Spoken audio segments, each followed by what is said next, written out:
Good afternoon. Thank you for guys showing up because it's lunchtime. I'm going to skip lunch. I hope you skip lunch too, huh? Showing how dedicated you are. So welcome. This is our second session of our conference. We have good attendance this morning, but we hope that more people show up here. But we have good content arranged for this session. I have a 4 speaker about and then three presentation about some comments. 4 speaker consist of this session. So many of you probably come to this session already aware. We'll talk about almond whole. Almond whole being used for dairy feed supplement, but we'll kind of create more way to use almond whole as a feed supplement for other sources. By the way, I'm Guangwei Huang. I work for Almond Board for over 20 years. As Associate Director of Food Research and Technology, I oversee our food safety, almond quality research, and biomass utilization. That's where last few years we're trying to find a better use of almond whole, so trying to create some value for almond byproduct. So in today's session, we will review some latest results, research findings on how to feed almond whole to the cattle, to the poultry, and also how to use fermented whole as a tool to reduce the methane emission. So there's a lot of information. We're trying to create a more way to use almond whole. We're also open the door. We can export almond to some country. You're gonna have to sit until last to hear the news. Okay. So we have a first presentation from Dr. Pratima Adhikari, the associate professor from Mississippi State University, is a poultry nutritionist, right? And then going to present to us our research finding from the long-term layer feeding study. Good afternoon, everybody. Thank you, Mr. Guangwei, and thanks for the invitation to come here and talk in this conference. It's my first time, and I work as he said, I'm a nutritionist, a poultry nutritionist at Mississippi State University.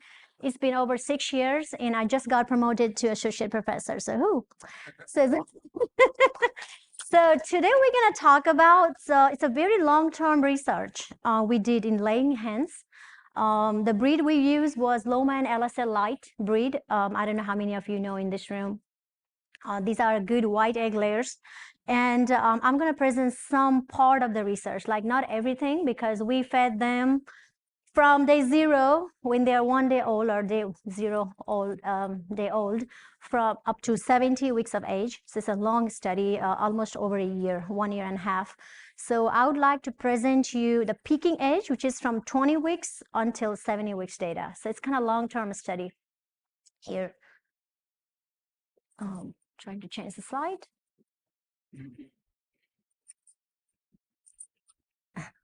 Can I advance the slide? Oh, gosh. Sorry about that. Okay. Okay, so I'm going to talk about inclusion of almond hulls on performance parameters. That would include the production data, feed intake data, egg weight and egg mass data, and then egg quality, which is internal egg quality, which is more significant here. For the short time being, it's going to be 20 to 25 minutes presentation. So if you have any questions of that, my presentation on the whole research, you can please reach out to me later. Thank you. So again, introduction, research methods, what did we use about design, how many birds, and then results and summary and conclusion, and a last slide about maybe what we can do more with the hulls. As you know, almonds is everything grown in California. We have a very good broiler industry in Mississippi. We are number 3 in the US. But we also have a laying hen. How many of you have heard Cal-Maine? Cal-Maine Foods headquarters is in Mississippi. So being there, we are very blessed that me and my program and my lab works very closely with that egg company.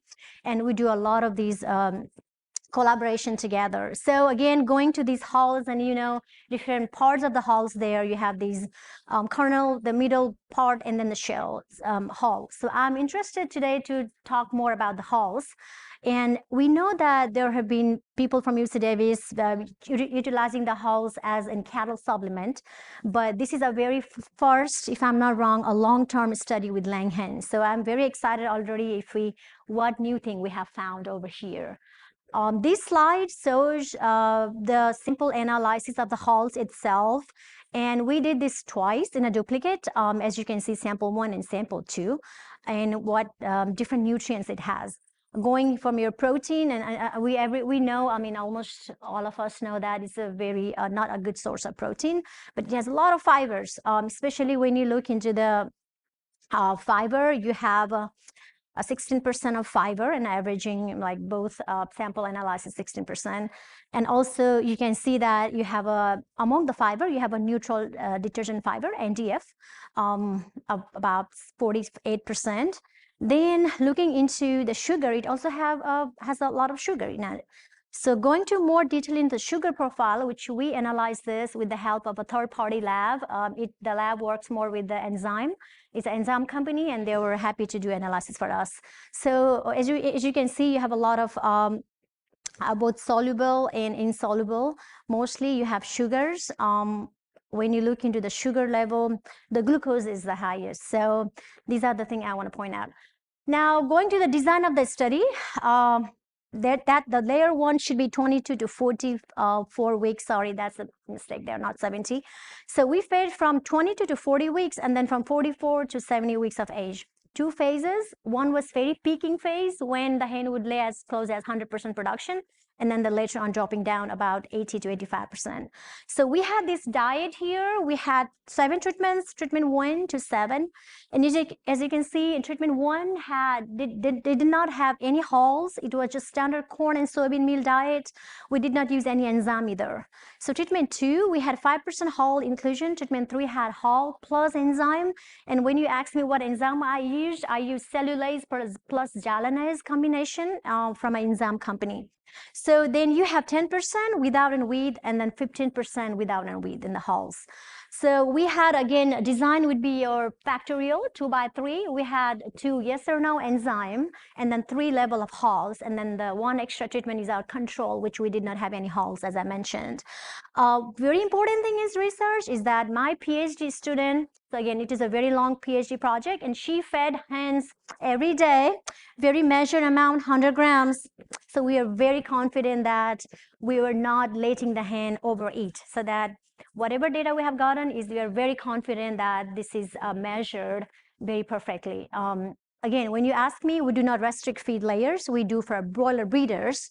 But again, this is something just to measure their feed intake and how much they can do, because in laying hens, if you give more feed, I mean, they love to eat, right? More. If you eat more feed, then their energy will be high, their protein intake will be high. So we were making sure that we're not overfeeding these hens. So we had total of 504 hens to start, and with this replications number, we have plenty of replications, and we're confident in our power analysis from our cage house that we did. So I know this is a BG slide, but what I want to show is 3 slides here. This first one would be my feed formulation that I fed from a 22, like a first peaking phase, and I balanced this with animal fat. So this highlighted portion would be just to show you the metabolizable energy of the poultry that were given, and these were calculated values. And my value were very close to, I mean, all were 1270 kcal per lb. Then when you look into the protein were balanced. And I also did another thing in this study is, very recently there's a concept in poultry nutrition that you have to balance your feed with the amino acid, which is better than just go depending on the, because you know how much this protein would be undigested and being excreted in the environment. So we were making sure that we are meeting our 4th, 5th, and 6th limiting amino acids like isoleucine, valine, and those kind of stuff were balanced. So this was the formulation. Again, going to the second phase, but first part of the second phase, we just let sit. All the energy come from the hulls. We did not balance with the oil. When you look into this, though, the energy requirement of the poultry is going down, right? As we increase the hulls here, in our control, we had 1270. Then it goes down to 1150 with the highest level of hulls, right? There's a point to be noted here. But again, our protein was, we tried to make our diet isonitrogenous so that all of the, because with the help of the amino acid that we provided in the feed, so that everything was matching other than the energy. And again, just paying attention, when you increase the hull, then the corn level was decreased, of course, because we had to replace those hulls with something which would be the corn.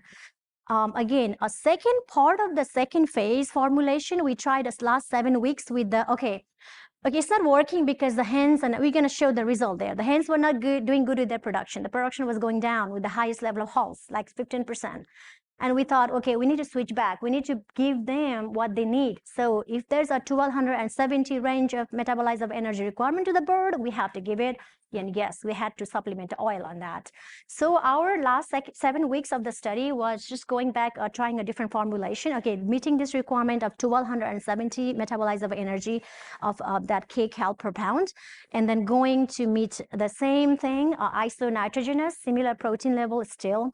But as you can see in this poultry fat, which I don't think I have highlighted, they were going up, right? But the highest level of hulls had 7.4% of oil, because that has to be added in order to meet the requirement of the poultry energy requirement.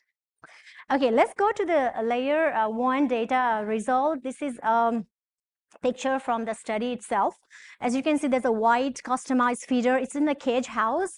What we had is 4 birds per cage, and we had this a gutter, customized gutter that would put the end caps, and very easy to do research. So that has been working in my lab, and we do that. It's easy to weigh back every week. So that is the white feeder. You can see the birds were fed every day. We would give 400 grams every day for 4 birds. That's it.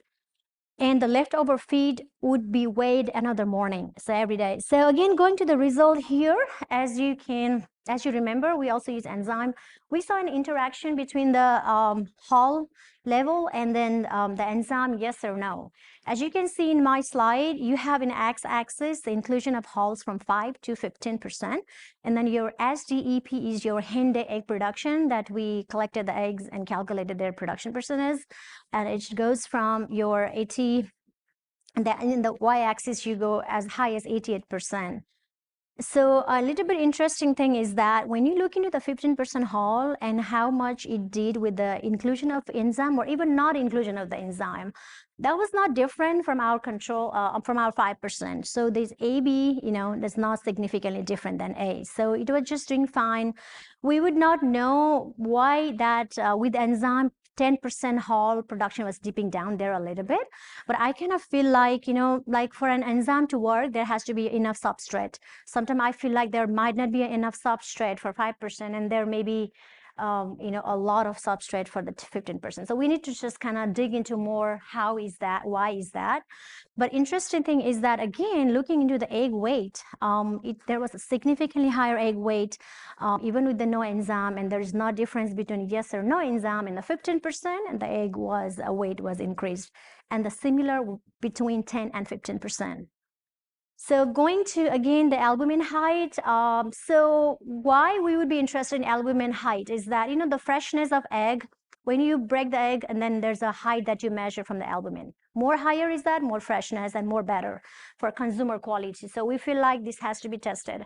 And we saw that our even 15% and like highest inclusion was just doing a better job there. So going to the yolk color, and again, remember I told you that our highest percent of hulls we had to replace with corn, right? So corn has xanthophylls, right? It just gives color to the yolk, and it's kind of obvious because when we had more hulls, then it has a lower corn, and that is the only reason I think might be the decrease in the yolk color and nothing else. So which would be expected. Going to the shell weight, again, we had lowest shell weight. Again, I'm talking about egg shell weight at our 15% hulls, just to show you, and then highest was in our 5% hulls. So we did all the internal quality of the eggs measurement there. So, okay, this shows unsellable eggs. That's your UE. When I say unsellable eggs, there's nothing to be surprised about this number, because As you can see, our T1 with the treatment 1 didn't have any hulls, right? It's significantly different or lower than the rest of the hulls added. But when you look into the different hulls, no matter it's 5% or 10% or 15%, we did not have any difference. So how do I define my unsellable eggs there? Is that when I have, when a student picks up eggs from the hen house, and anything adhering dirt that you just wipe it first time with a cloth or hand and doesn't go away and stick around, then that's your, I call it a bad eggs. So there are other things we also had under that category, like soft-shelled eggs, right? Not fully formed shell. Like, sometimes you see the eggs not being fully formed. Small peewee. I mean, even though it goes to the breaker industry, frozen products, but still we did not consider it as a table eggs. So those were our unsellable eggs, and that's how we categorize them. Again, no difference between the different levels. Again, this is good data because, again, no matter what inclusion level we increase in those birds from your 5 to 15% or even our control, there was not any significant difference between the feed intake. So all of the bird, even though we weigh back our feed on the next morning, they were doing a similar leftover and not, highest percent halt, more not feeding. So they just liked it for that age of bird. Now going to the layer 2 phase. Now, this is what most people would, it would throw you off because, again, as I said, remember, we did not balance this for energy, right? And that was the consequence. So we saw very low production at our T7, which is our hull and with enzyme, and everything was going down compared to our control. So egg production went down when it was not balanced with the energy coming from the oil. When I say oil, is the poultry fat. So again, the similar scenario with the production number and then the egg mass number. The egg mass number was going down here as well. So it was obvious because, again, they have to meet their minimum requirement of energy and they did not meet that. And we saw this interesting data here. Again, going to the feed intake on that kind of formulation, we saw that the highest feed intake was with our 5% hull and with enzyme, and then our lowest was our 15%. So this is the thing that we saw change in the feed intake in our second phase. Again, going to, now remember for the last 7 weeks, we did a formulation on the basis of adding, by adding the extra oil or poultry fat. So we made sure that our energy was met. So here in this case, we saw that, remember that production was going down and it was kind of catching up and going up. So we learned a lesson that, okay, it's great. Hulls would be great. I mean, in the peaking phase, earlier phase, it would be just do fine.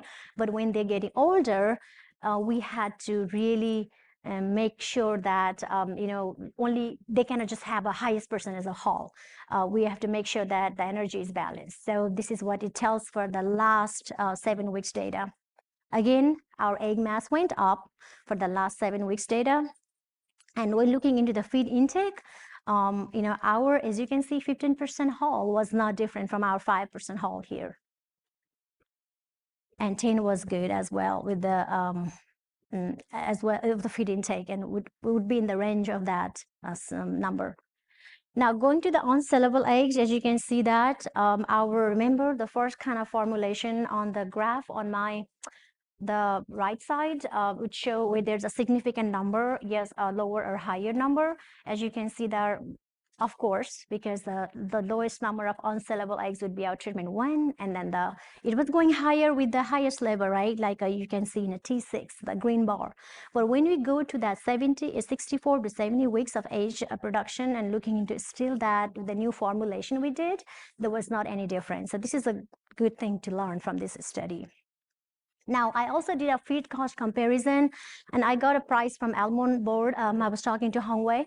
And here, again, maybe the upper part of the table is not that important because I did not talk about the grower, developer, starter phase of this growing. I'm only presenting the laying part, but maybe when you look into the bottom half of this table, you can see different prices of hulls, like going from your $120 per ton to your $260 per ton, how when the price would be most expensive and then the cheapest.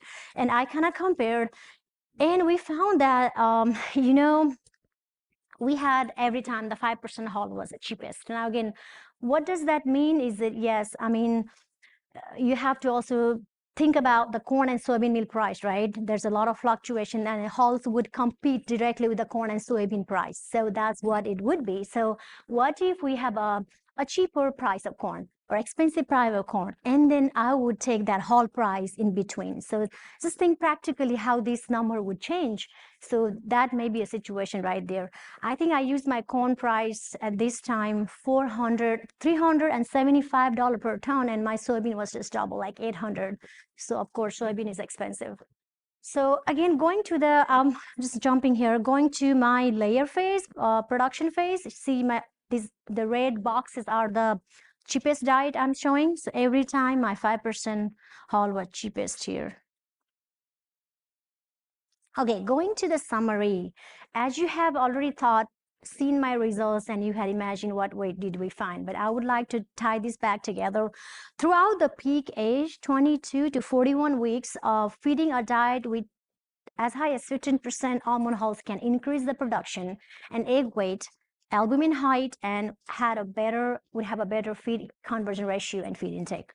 Throughout the post-picking, though, the use of 5% almond hulls in a combination with the enzyme had a positive effect on egg production and feed conversion when the diets were formulated isocalorically.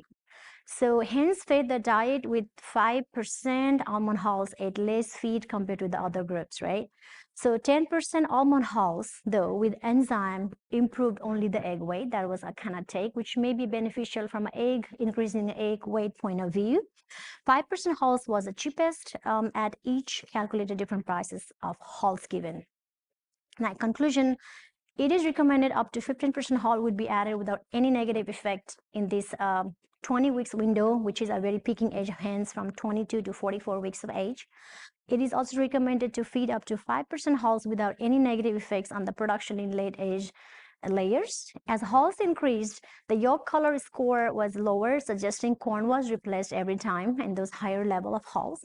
When we balanced the energy with fat, the unsellable eggs were reduced in the hulls, and that was shown in our graph, one of those graphs. Thus, it is not recommended to feed hens without meeting their energy requirement. May not be solely dependent on their on hulls for energy. So we need to think about those higher inclusion, how we can do a better job in our formulation and feeding this bird. So what next? Maybe finding a ways to increase the digestibility of amino acids. And you can see it's a very poor source of protein, but still, if there's any thing we can do to increase the digestibility again, because there's an enzyme like a protease. I'm not recommending here to use a protease, but again, there's such an opportunity like this enzyme just to work and how they would increase the digestibility even with the highest level of like bad hulls, which they're not doing better job in the beginning. So again, I have to emphasize, we did not use a prime type of hull, so it was like a okay kind of hull. So maybe using a prime type of hull, better hulls, and with the same inclusion level, like the 15% or maybe higher, 20%, and just seeing if there's bring any change, something to think about in the future research.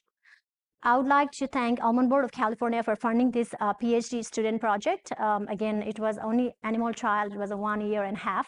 Then we are still doing some data analysis. We have microbiome data, and then we have a gene expression data. We're trying to look into how the inflammation with the tissues with these hulls would have been observed or not. So my student is still working, and she plans to finish in spring 2024 all the data. And we'd be also interested to know if there's any good bacteria or bad bacteria over in the Zika we collected from Zika samples, and looking at the microbiome profile of those feeding these hulls. Again, thanks to my lab, I have 10 students right now, and with some undergraduates, so always the hard work goes to them. And for technical support and analysis to Vista enzyme company or feed ingredient company. And I got these digestibility values that I put into my formulation from Dr. from Adam Davis lab from University of Georgia. Thank you all for being here, and I would like to take any questions that you may have. You have any quick question? Couple of quick questions if you have any. But otherwise, we're gonna wait until end. We have quick and short, right? Very short. Have you shared this information with the California Poultry Association? Oh, We haven't. We have not. Barely finished. We are We Well, will. I would respectfully suggest you share it to the California. We will. Poultry Service. We will. Thank you. We had the Thank- with the previous study data with them. But this is new data. This is just barely finished. Okay. Yeah. Thank you. I just had a quick question. How are the shells or the almond hulls prepared? Are they just ground? How are they prepared in advance? Yes, so they were shipped to me as a shell without ground anything. Oh, A hull, not ground at all. Yes, so we have a grinder in our feed mill. So we ground. So now when I say what particle size now, yeah, I forgot to put the slide on the, so we also analyze the micron, the particle size of the hulls. So I can tell that our hull size, the ground size was a little bit bigger. Not like a coarse limestone, like when I compare that, it's not that big, but really it's a little bigger than a soybean meal, or in between, I would say corn and soybean meal. So it's a little bit on that higher end. Yeah, but I can share that data. Maybe Guangwei can share that micron data. coarsely ground. Yeah. Coarsely ground. Yeah. Okay. Yeah, maybe if you can stay on the stage, maybe at the end we should have some any question pop up. Let's move on to next speaker, our Dr. Katie Swanson, who was a postdoctor, work with retired Dr. Eddie De Peters. He did quite a few projects for us. Have a report on the previous study showing can feed 20% up to 20% of almond hull in the ration for dairy cow without any negative impact. But she has a new study on how to integrate the almond hull with other like alpha hay to see what difference it's gonna make. Okay, like this. Great, thank you. Is it just this one?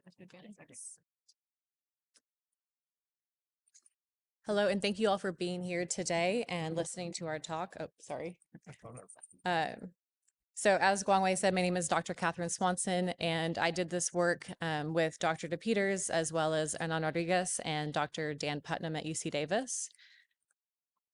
So the idea behind this project was to try and explore some new export markets for almond hulls, as well as some of our lower quality alfalfa, and to use these two products to kind of create a synergy where we could use the valuable part of our alfalfa, our digestible fiber, our crude protein, as well as the value of our almond hulls, which we have found for cattle really offer highly fermentable carbohydrates, good energy sources, and work well with the other feeds in their diet. And the reason we came up with this was because some of the previous work we had done in the lab, as well as a digestibility study with sheep. And then as Guangwei mentioned, Dr. De Peters and I previously did some work with almond hulls in dairy cattle, where we went up to 20% of their diet as almond hulls and did not find any negative effects. But the really interesting part of that study actually had to do with the fiber digestibility that we saw, which I'll show you in the next slide. So from the lab work that we did, I got 4 different qualities of alfalfa: low, medium, and high. And then I also had 4 different quantities of almond hulls that I was mixing in with those different alfalfa qualities to see if we could kind of figure out what combination would work the best to offer the best digestibility for both fiber and dry matter and overall fermentation. So in the lab, we found that by adding even as low as 25% almond hulls to our low, medium, and medium quality alfalfa, we could get the same rate of fermentation and digestibility as our pure high quality alfalfa that's typically fed to dairy cattle. So moving into our sheep study, we fed a cubed mix because once again, we were kind of thinking of the export market. As we know, almond hulls are already being fed to dairy cattle in California. So we wanted to see if we could expand that market a little bit. So we cubed almond hulls with medium quality alfalfa hay and fed that to our sheep at 0, 20%, or 40% almond hulls in those cubes. And we found that at the 20% range or so, that they actually had the best overall digestibility for dry matter and crude protein, which is minor drops in fiber digestibility.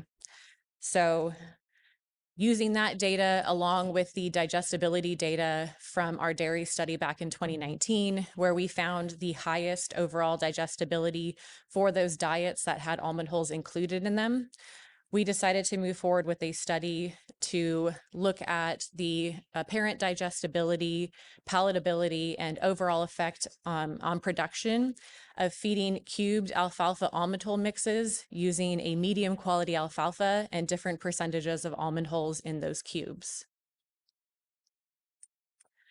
So we used cubes that contained 0% almond hulls, so pure medium quality alfalfa, 20% almond hulls, or 30% almond hulls.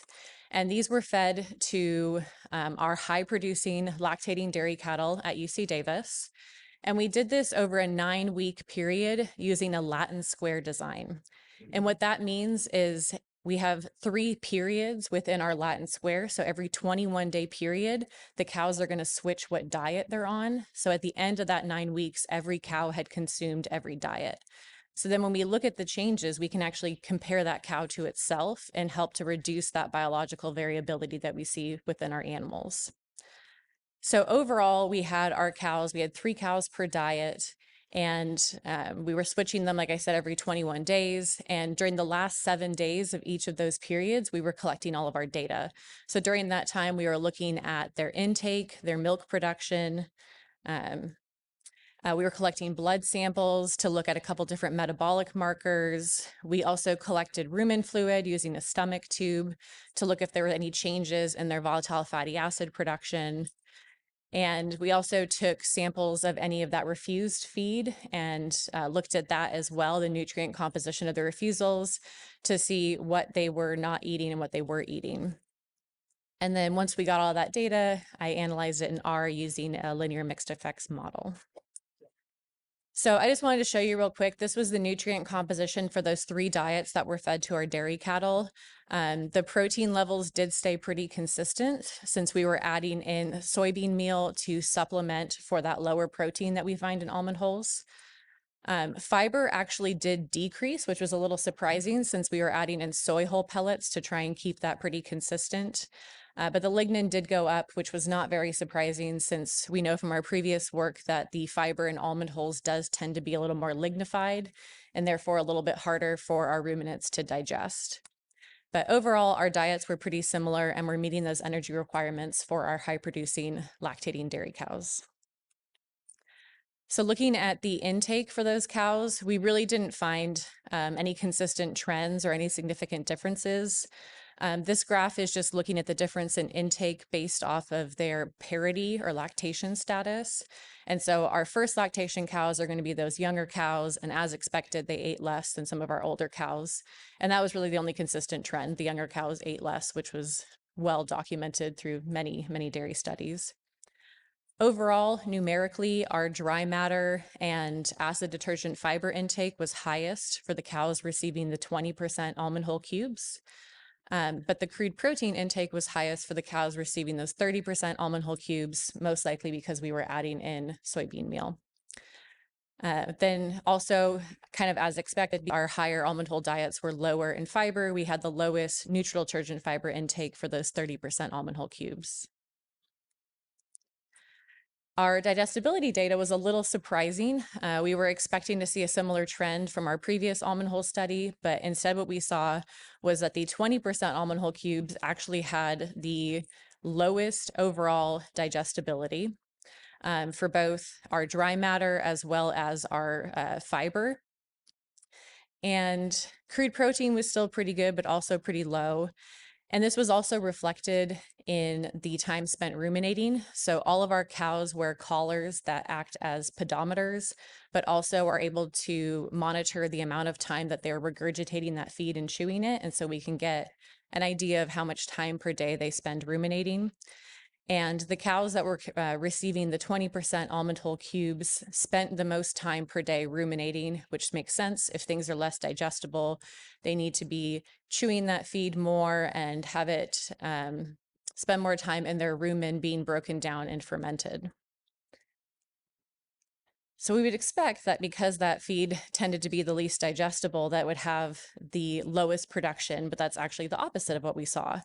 So our cows that were receiving the 20% almond hull cubes actually had the highest energy corrected milk. So ECM is energy corrected milk, which is corrected for their fat percent. But overall, milk production was very similar. We didn't have any significant differences. I was mostly surprised that the cows, even without any almond hulls that are on a medium quality alfalfa hay, were still able to produce, 90, 95 pounds of milk per day. So these cows still maintained a very high production level on all these diets. And then most important, we did actually see a difference in the fat percent. So our fat percent of our milk for those cows consuming the 20% almond hull cubes was significantly higher than the cows that were consuming the cubes that did not have any almond hulls. We also had numerically higher fat production, so that kilograms of fat per day. And so this kind of led us to then want to look more at the rumen fluid to see what was happening in the rumen to cause this change in fat production. We previously in our study had seen a slight increase in fat production for those almond hulls, but it hadn't been significant. And we did see a significant drop in protein. So I was happy to see in this study that we didn't have a significant drop in protein in the milk, but we did have a significant increase in milk fat. So when we looked at the volatile fatty acids, which these are going to be produced by the rumen microbes to then be converted into energy for the cow. Generally, acetate and butyrate will lead to higher milk fat production, whereas propionate leads to higher milk protein production. And so what we were expecting to see was higher acetate for the cows consuming the 20% almond hull cubes. And we did see that, but it was not significantly so. We had a lot of variations since we didn't have many animals in this study.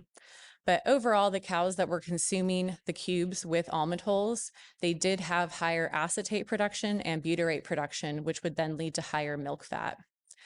They also had pretty high propionate production, which would help support that milk protein production.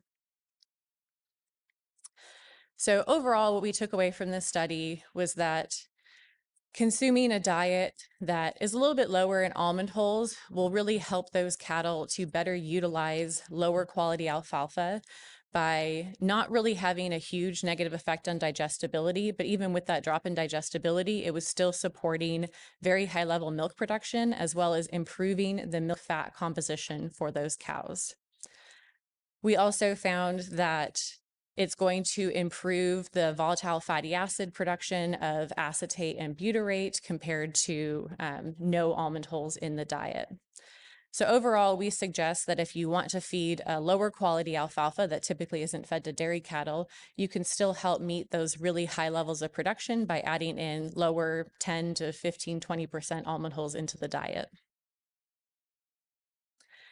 We would like to thank the Almond Board of California for funding this research, as well as everyone within the DePeters lab for helping me conduct this research, and our employees at the UC Davis Dairy Facility for supporting our research as well. And that was it. Any quick question?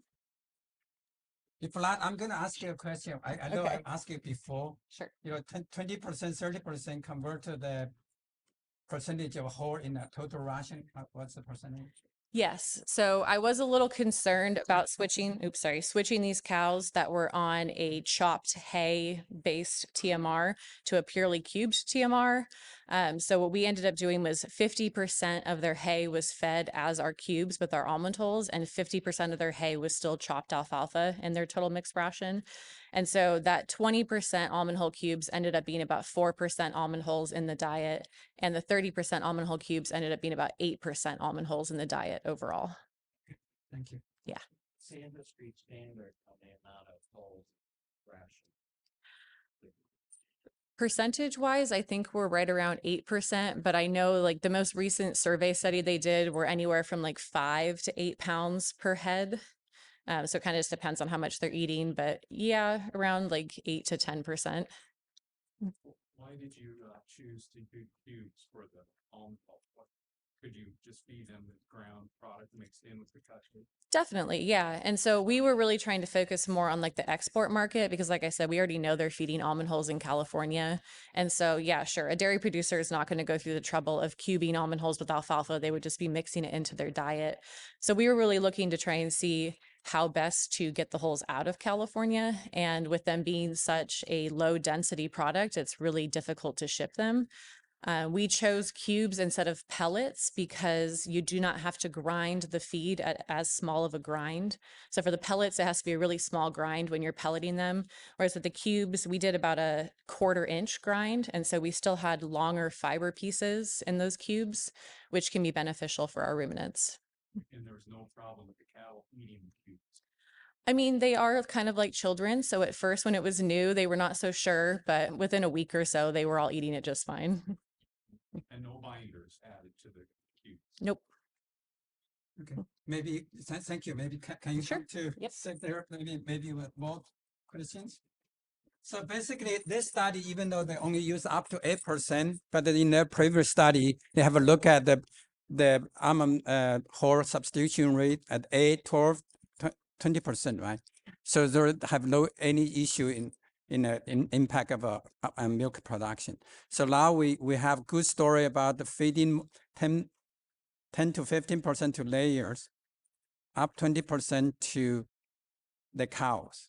So if we feed that way, we don't have enough almond wholes for local dairy or poultry industry. So now our job is to convince them to use that much. But then we have more more good news to report, and more news more tool to convince them to use almond whole. Next presentation going to be done by Dr. Ruihong Zhang's group, but she's recovering from COVID. But her associate, Dr. Hame El-Mashar, right? The research faculty of UC Davis going to present their results. Okay. Good afternoon, everyone. As Dr. Huang said, I'm filling up for Professor Zhang today, and the topic is fermented almond hulls for reducing enteric methane emissions from cattle. So today we are going actually just to go for in vitro tests, and I will actually give update about how far we are in this important topic. And this project was funded by Almond Board of California, and the PIs here are Professor Ruihong Zhang, Dr. Mattia Hess from Animal Science, myself, and Dr. Kipriap also is part of the big project here. So for this one, again, we built up on what we find from the Almond Board research, and we applied last year for specialty crops from CDFA, and we get another project to test on real animals. And here we have also some research staff. We have Emily Sercrest and Lin Cao, Alan Chu, and Rich Dong. This is actually a graduate student, except actually Lin, she is a postdoc. So if we look at the almond hulls as a feed, as previous speaker said, that it can be enclosed in the diet up to 20%. And of course, the almond hulls is rich in sugars, means that it's very easily to be fermented. And at the same time, it can be very easily spoiled, and means that you can lose a lot of organic matter. And as well as for the trend now that off-ground harvesting, they can produce high moisture hulls, which also will be reflected on the losses of organic matter, as well as it can also prone to self-ignition, which will be another problem, basically. So the whole idea here is to produce a stable fermented feed, and at the same time, we can also have the benefit of that. A fermented feed is not really new concept. It has been used for other animals. For example, here, this is example of fermented grains. They can be used for pigs to improve the performance, and also they can also used as replacement of antibiotics, basically, which is very important for the big industry. At the same time, also they have been also used for chicks, that actually to improve the immune system and improve the chicken performance. But so far, until now, they have not been actually used in cattle, except that there are some probiotics like the yeast or some other beneficial bacteria that can be used for inhibiting the methane emissions. Why we are interested to reduce the methane emissions? As you may know, actually, that the enteric fermentation represents about 25% of the methane emission in the US. And here in California, this is a big problem because basically, besides the manure, which is a source of methane, the enteric fermentation produce about 27% in the state emission. And this is why was the reason for the California Senate Bill 1383 to reduce the methane emission by 40% below the level of 2013 by 2030, which means that in the next 7 years, we have to reach this level of reduction. There are a lot of programs, of course, in the state to reduce the methane emission from manure, either through the digesters or through the alternative manure management. But in reality, because of that, it's almost 50-50 basically, or maybe a little bit higher for the enteric fermentation is very good actually contributor for the methane. So we have to do something with that. Why we have to do that? Because basically, again, the enteric fermentation is a side product, basically. So if you look at the cows, there are a lot of gases they can actually produce from the mouth. About 95% of the methane produced from cows, they produce from the mouth due to the enteric fermentation, maybe 5% from the other end. But at the end, we have to do something with the reducing this. How to do this? There are several strategies. Among them, actually, is using the Roman modifiers like saponin or tannins. So basically, this it changes the microbes inside the gut of the cows, so they reduce the methane emission. The other possibility is Roman inhibitors. Basically, this can inhibit the methanogenesis. So basically, they can divert the intermediate to other uses. And here, this some examples like 3-NOB, which is 3-nitro oxypropanol. This actually some kind of chemicals that actually have been used in Europe and other countries and approved there. I believe it will be approved here soon, maybe during this year or so, to use for cattle to reduce the emissions.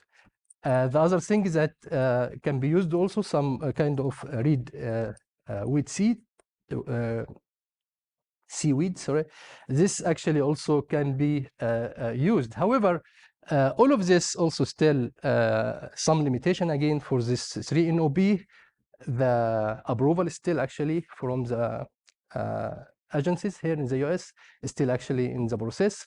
They actually expect to be soon, as I mentioned. And one of the things also about the limitation for the reed seaweeds that they are actually not commercially in big scale, basically. If you look at the almond hulls, we have enough maybe to cover to some extent actually if it work for the cattle. So we don't have to be actually bother about the large scale application maybe. The other option for the reed seaweeds also, they may have some kind of chemicals that not actually beneficial for the milk. So what we have been doing here for this project, we developed the method to produce high quality fermented feed from almond hulls and determine the anti-methanogenic and nutrition value for fermented almond hulls. So if we look at, again, this was about the off-ground or green. Basically, this if this actually the industry adopted it, so basically this will be an issue to have some kind of stabilization of the green holes, especially if you would like to also to remove the holes before drying to save more energy. In this case, you have to deal with really green holes. Here, this is just example of the sugar content on these holes, and it can range until maybe from 25 to 40%, and also it has some kind of phenolic compound, something like up till 8%. So what we did actually this small experiment, and this basically vacuum bags, well sealed, and we added different amount of yeast. We have also other experiment also. We did some kind of bacteria, but today we are going to focus on the yeast only. We also tested different temperatures, different moisture content. So different temperature means that from 25 to 45 degrees C, from ambient basically to maybe mesophilic range. And we also tried different moisture content from 60 to 70%. We have other experiment also to go beyond that if actually very wet material comes in. But today I'm going also to focus on 70% because the off ground or this just the green, it can actually come about 60 to 70%. So means that you don't have to modify maybe the moisture content, or also you don't have to dry or to do anything with the holes themselves. So we also after the fermentation, we did measure the content of ethanol and acetic acid and lactic acid. And here, this is just example of what we did. The variety here is independence. The fermentation condition using yeast from 0 to 20 gram of yeast per kilogram of holes, and the fermentation time was from 5 to 30 days at 40 degrees C. If you look at the top figure here on the right, you will find the acetic acid concentration over the fermentation period, and from 0 to 14, there is some steeply actually increased, and after that, it's stabilized there. So basically, the same actually also true for ethanol, which is the bottom to the left, which is the relationship between ethanol concentration in the holes, in the fermented holes, and the time. Again, after 14 days, nothing actually happened to the fermentation. And here also for lactic acid, there is also the same thing, except that at 0, which means that there is no yeast used, there was some kind of decline of lactic acid, maybe some degradation or some other processes happen there. To compare also different doses of yeast, you can find actually significant increase of the constituent like ethanol and acetic acid, and generally compared with the lactic acid, if you compare different ratios of yeast.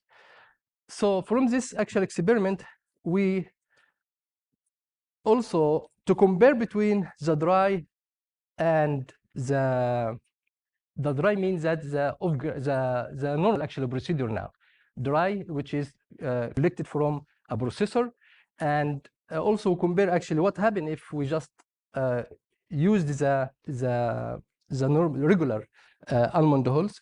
And here we can find also there is no significant difference actually this between the dry, which is the conventional harvesting method, and the off-ground or green harvesting method.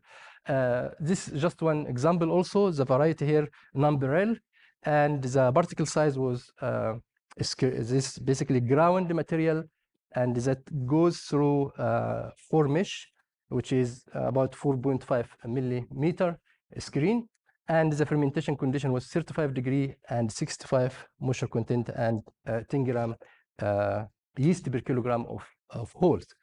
So the most actually exciting part maybe the in vitro Roman fermentation. This has been done in animal science by Dr. Hess, and he used this kind of system that is enable the economic and a reliable evaluation of the material before going to the animals themselves.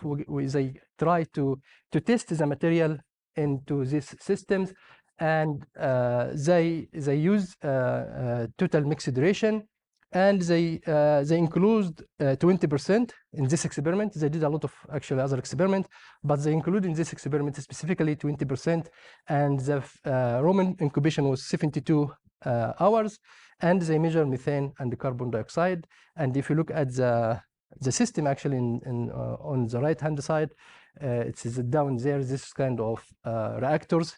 Basically, it's not really inside the guts, but just the guts here, they get the Roman fluid as inoculum for this test. Okay, what they found here, this is the result. So here this comparing the conventional one, which is unfermented, means that the black bars, this black bars is just the regular system now in the industry. Basically, they feed the cows under 20% just straight almond hulls, and the red one is the fermented no inoculum, which means that this basically zero yeast there, and the green one is the fermented one with the yeast. From this experiment, you can find actually very significant reduction. It's about 96% into in vitro. Again, this in vitro experiment. This is very promising, and for this reason, we wrote actually other proposals. I will actually go after this conclusion. But just for this conclusion here, this almond hulls fermented with Saccharomyces cerevisiae, which is the yeast, basically the bakery yeast, for 14 days produced or reduced the methane emission by 96% after inclusion of 20% in the mixed ration. And the dry and green hulls, they didn't actually produce significant differences in terms of ethanol, lactic acid, and acetic acid, which means that the developed method can be applied for conventional and for the off-ground harvesting method. And the feeding cows with fermented hulls is potentially an effective way. But to do this, we need actually to do this basically in vivo, which means that in cows. So this for this, the future needs, we are going actually to scale this up to produce high quality fermented feed, and also to do the in vivo or for feeding the cows, either for dairy and also for beef. For this reason, actually, we have here the current project. We are scaling up to feed about 8 cows using the fermented almond hulls. For dairy cows, only 8. This is the current actual project that funded last year from CDFA, together with tomato pomace. This basically was the idea. And here we have 2 current pending projects from the livestock enteric methane emission reduction research program, also through CDFA. So basically, we need actually to do more for comparing the emission using this fermented feed with other byproducts in the first project, and the second project for testing this fermented feed in beef cattle compared with azulin, which is actually this another additive that also safe additive. So basically, this what we are still waiting for to do this research. With that, I would like to thank you, and I welcome any question. Any questions?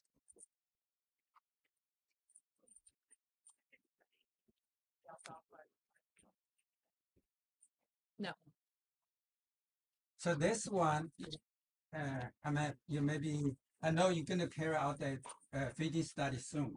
Yes. What's your, I know it's an alcohol, fermentation is alcohol can make a cow happy, right? So what do you think of how palatable to the cow? I'm not actually animal nutritionist, but you probably handle those fermented hulls. How you like those fermented hulls? How you like it? oh, the smell actually very nice, actually, like fermented whatever wine maybe. It's very actually pleasant. Actually, it's not really bad. It's very actually. It might have actually some kind of pleasant, like attractive actually smell. Basically, it's not really something like Objective. yeah, it's no, I don't think so. But actually, how it will affect the cow, I don't know. Actually, this is actually we have two people actually from animal science. They will actually feed the cows and see how cows they will accept this, or they will actually. But I believe actually it will be palatable. Basically, it's really not bad in terms of smell or, yeah, whatever. Actually, I think. Any questions? So maybe you can come here to Oh, sit. okay. I'm gonna welcome our last speaker, my colleague Keith Schneller, and then handling our in exciting stuff. You know, I'm gonna let him speak. I'm not gonna steal his thunder. Thank you, Dr. Huang. Yeah, my name's Keith Schneller, and I've only been with the Almond Board for a couple of years. And before that, I worked for USDA in the Foreign Agricultural Service, and I spent about 12 years living and working in China, helping to promote U.S. exports to the China market. And of course, Guangwei's Chinese is much better than mine. Okay. And he's really been our secret weapon on this project, working in China to get market access for our almond hulls. So when I was at USDA, I wasn't aware that we were even feeding almond hulls to dairy cows in California. But now I've learned we've been doing it for like 70 years. So AFCO is the Association of American Feed Control Officers. That's the organization in the United States that sets the definitions for different feed ingredients. And when I asked the question about pellet or cubes, if there are binders in a feed ingredient, you know, you have to make sure that that binder is also included on those official ingredient lists. So for China, I think it was back in 2017, way before I started with ABC, and I think it was even before the almond hullers or the Almond Alliance right now. It was the old Almond Hullers group that started this initiative to get market access for almond hulls in China. And since it's a brand new feed ingredient, the Chinese were not familiar with almond hulls, and they've been working to update all of their regulatory requirements on food safety and feed additives and different ingredients. The APHIS, which is the Animal and Plant Health Inspection Service, agreed with our industry to start working on a market access request in China. And then that was in 2017, 2018, 2019, that's when we started negotiating the trade agreement with the Chinese. And APHIS brought this almond hull request into that agreement. So it was actually, it's in the agreement that we signed with China, that China promised to give us market access for almond hulls in their market. And their quarantine people actually kept that commitment, and they finalized an import protocol in China for almond hull pellets and cubes, but not for the whole or ground almond hulls. So we do have an import protocol that's in place in China. They also added 6 exporters, California companies, that are authorized to export these almond hull pellets and cubes to China. So that was back in 2020. But then they came to the US government and said, oh, by the way, before your companies can start shipping these products, we need to make sure that they are added in the Ministry of Agriculture's official feed catalog. So that's about the time that I joined ABC, and we had to hire a consultant in Beijing that was familiar with that feed ingredient registration process. And Guangwei played a very important role in helping us collect a lot of the scientific information on safety and efficacy of feeding almond hulls to livestock. And we put together a dossier. I think it's over 200 pages long now. And the last time the technical review committee in China reviewed our application was back in June. And they only meet every few months when they have a stack of applications to go through. So the last time they reviewed was in June, and now just 10 days ago, you know, they finally approved our application. And they asked us to split the application into 2 parts. So one part will be for prime hulls, which is similar to the AFCO CDFA definition. And then the other part will be for almond hulls and shells. So we're pretty optimistic that we're finally going to be able to start shipping, but we're still waiting now at this point for the final official approval, and we need to see the almond hull products listed in their catalog. And then the one thing that we're waiting for is there's a chance that since these will be pellets and cubes only initially, the manufacturers might still have to provide some samples of the product and get a license from the Ministry of Agriculture. And then once they have that license in hand, they've got the import protocol already in place, and then they'll be able to start shipping. And I've worked with some of the dried distiller grain manufacturers in the United States. They have to do that same thing. Since it's a semi-processed product, I think they're concerned about binders and what other things might be included in that pellet or cube. So hopefully before the end of December, we'll know whether or not our companies have to do that. And there's still a chance we might be able to work with USDA or the U.S. Trade Representative's office and see if we can't convince the Chinese to waive that requirement, since we keep telling them we have 70 years of experience feeding almond hulls to cattle. And, you know, it's a great alternative or substitute for certain products. It could help them even with some of their lower quality alfalfa. And I think on the, poultry, there would be huge opportunities in with their poultry flocks, and then also with the methane. I'm sure that a lot of the potential overseas buyers, when they've been hearing about some of this research that you're doing, they're just really excited. So it's maybe not such a good thing for our California dairy industry, because it's, you know, they're going to have another competitor now for these products, but hopefully for the growers it will really pay off. But Guangwei's been working on these projects for many, many years, so that's why I really think he's our secret weapon with the almond board. And we're just about there on the almond hulls finally. So, But then you might be at the AACs, continue to work with them to get the import protocol for raw hull. Right. So that is the other thing. They, like I said, the Chinese kept their commitment of implementing the import protocol for the pellets and the cubes. And, you know, that import protocol is based on phytosanitary conditions. You know, if there's soil or if there are insects or fungus or whatever in the product, you know, if it's a processed product, it's going to be easier for them to sign off and allow access. But for the whole product or ground product, something that's just been picked up off the ground, might have weed seeds, there might be a lot of other contaminants, it's going to take a little more time for them. And we have made that request. We're working with the Almond Alliance of California and APHIS to expand the existing import protocol to include the whole and ground almond hulls. And the actual entry in the catalog, in their feed ingredients catalog, covers all four of those products. So it includes the ground, whole, pellets, and cubes. It's just the import protocol. So yeah, there's still a lot of little challenges that we have to work through to get our product in legally, I guess. So, and it's not like it's a food safety issue or anything. There's nothing that they really have to worry about, but they've got their system, and we have AFCO. I think it takes a couple of years to get a new feed ingredient added to the AFCO list in the United States as well.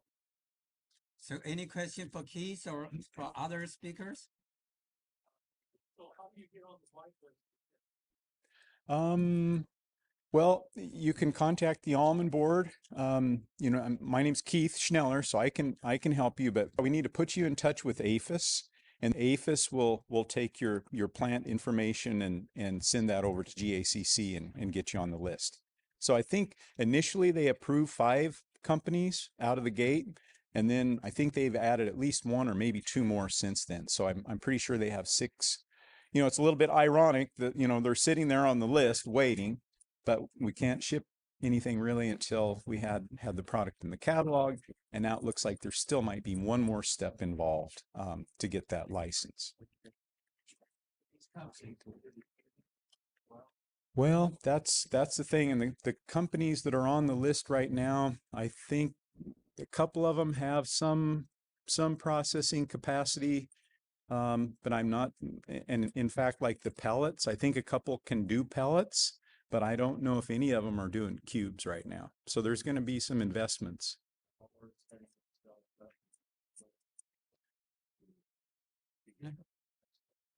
My feeling is companies are waiting, you know, once everything's lined up on the China side, then they can maybe justify that extra investment to put that kind of equipment in place. And we'll keep working hard on trying to get them to waive that requirement on only pellets and cubes, but it's going to take time for the import protocol to be expanded.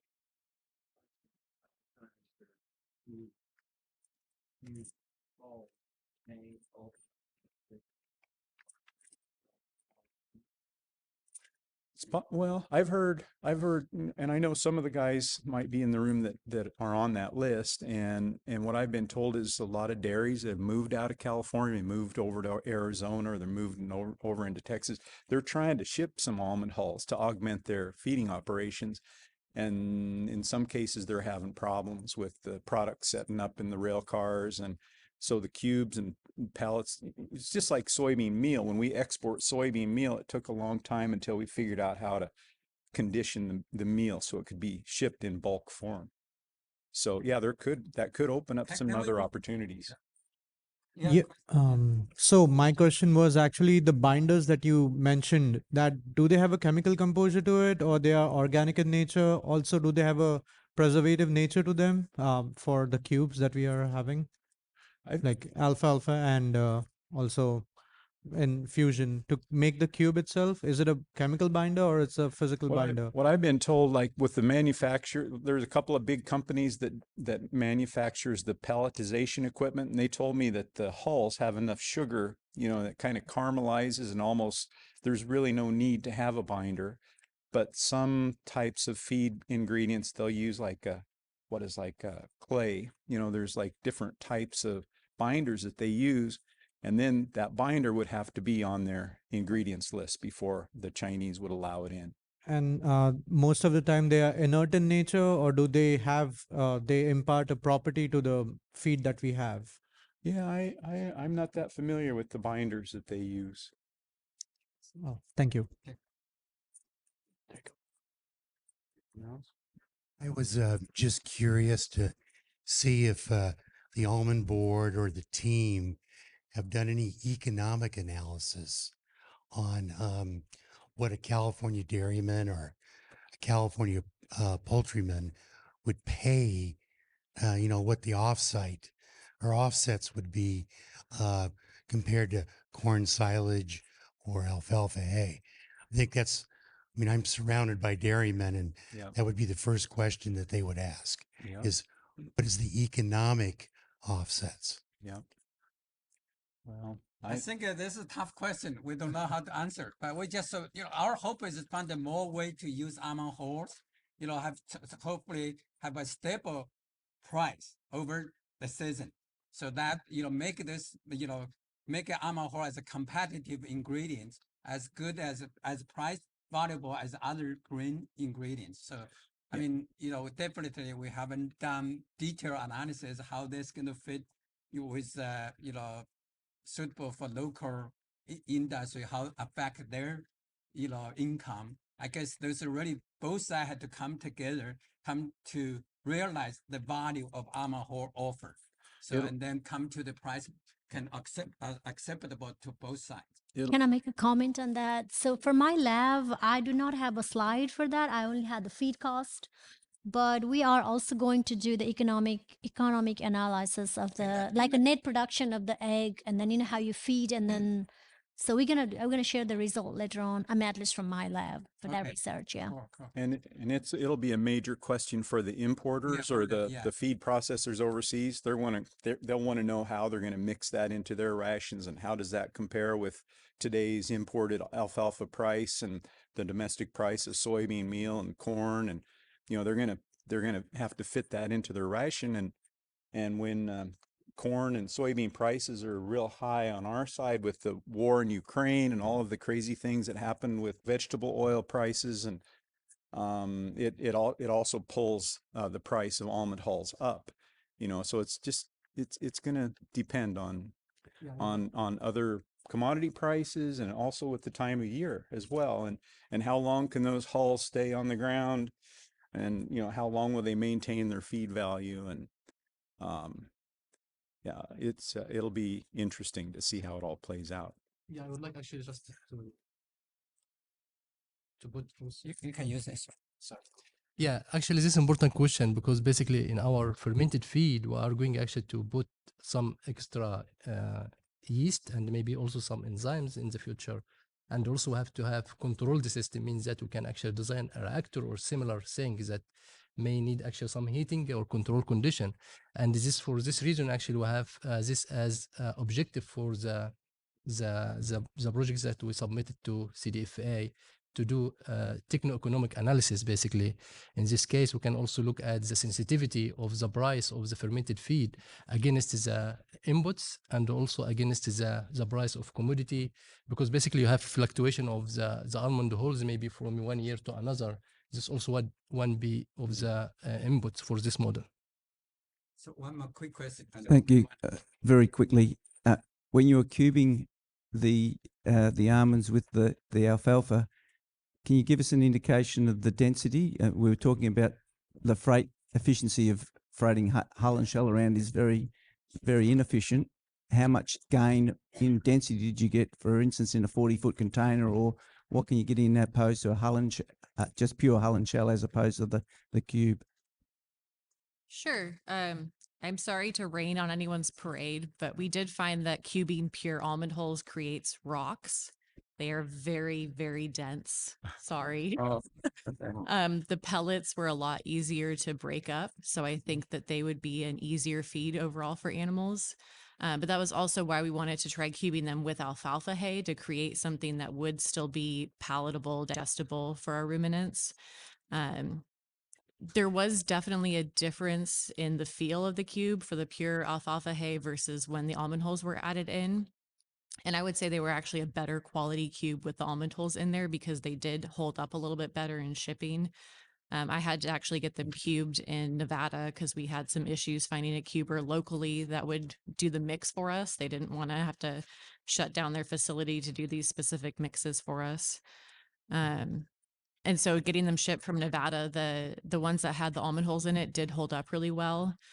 I did occasionally see some pieces of shell, but generally we were still seeing decent size almond hulls in there because, like I said, we used a 3/4 inch die, so it wasn't being ground up really fine.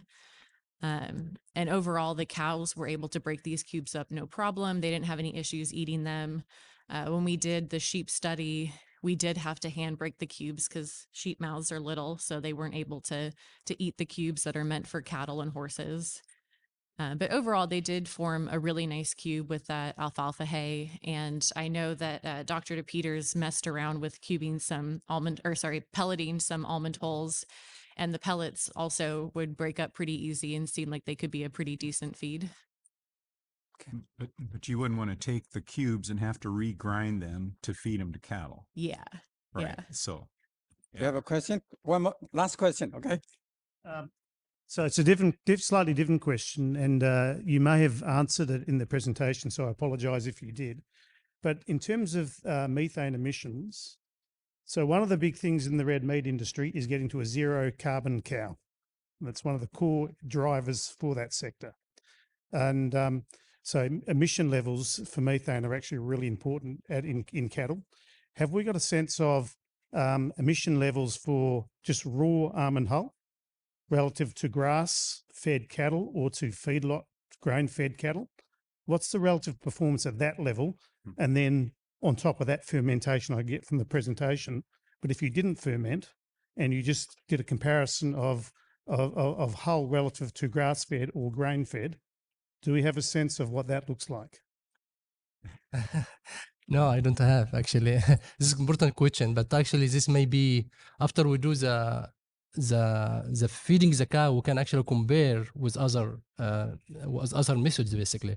But I don't have answers now because basically we don't actually have data from the cows yet. But yeah, we'll see. Okay, It's an important question. Yeah. In their new proposal to the CDF, two big proposals include those. I mean, there is some data published in dry almond hull have no effect in the emission reduction. So that need to be further verified. Yeah. So anyway, thank you for coming. Let's give applause or round of applause to our speakers, and then also to yourself because you're sitting here. Probably some of you skip lunch like me. So anyway, I'm going to wrap up. Thank you for attending this session. As a friendly reminder, the opening reception begins at 3:30 today at the expo floor, right after the state of industry presentation. Many thanks to the Outcome for the sponsorship for the event.